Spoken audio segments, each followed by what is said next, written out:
The Chinese government is hoping to channel nationalism into action by encouraging Chinese consumers to buy more goods made in China and support manufacturers who previously relied on the US market. The Trump administration imposed hefty tariffs on billions of dollars worth of Chinese goods, sparking a tit-for-tat trade battle. This economic conflict quickly escalated into a test of wills between the world's two largest economies. For Chinese citizens, these tariffs were not just abstract economic measures.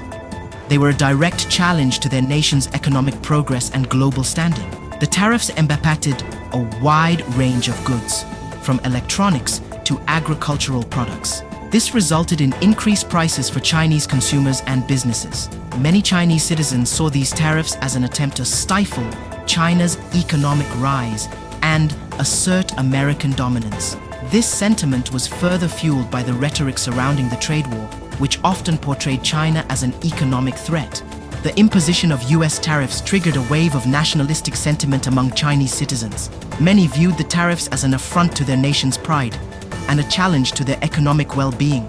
This sentiment was amplified by state-controlled media, which portrayed the trade war as an attempt to contain China's rise.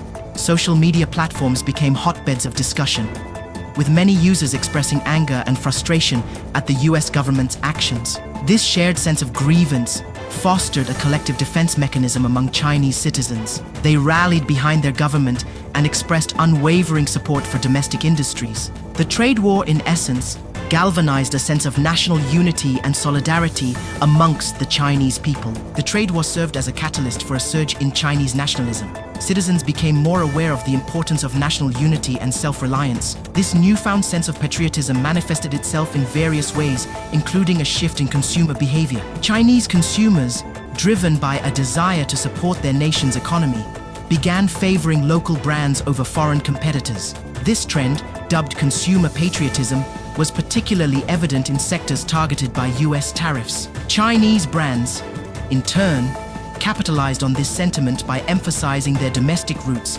and promoting themselves as symbols of national pride. The Chinese government played a pivotal role in shaping public opinion during the trade war. State-controlled media outlets actively promoted narratives that emphasized China's resilience, economic strength, and the unfairness of US actions. These narratives resonated with a population already primed to defend their nation's interests. The government also implemented policies designed to mitigate the impact of tariffs and promote domestic consumption. These measures, coupled with the government's carefully crafted messaging, fostered an environment where supporting local brands was seen not just as a patriotic duty, but also as a pragmatic economic choice.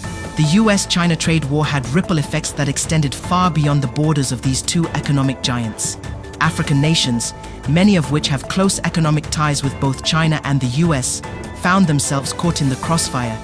According to Africa Social Intellect, the trade war created uncertainty in African markets and disrupted established trade flows.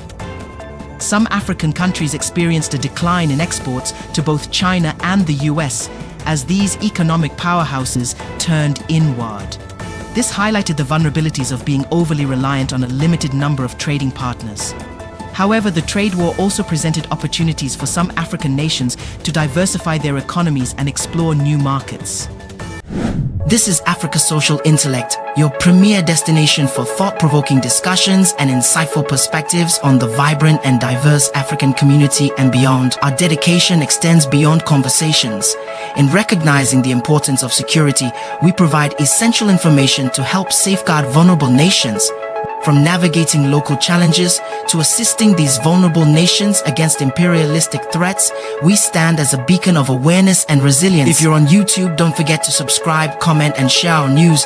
If you're watching on Facebook or another platform, follow us and share this reliable news source. We hope you enjoy the news, and thank you for watching, and see you next time.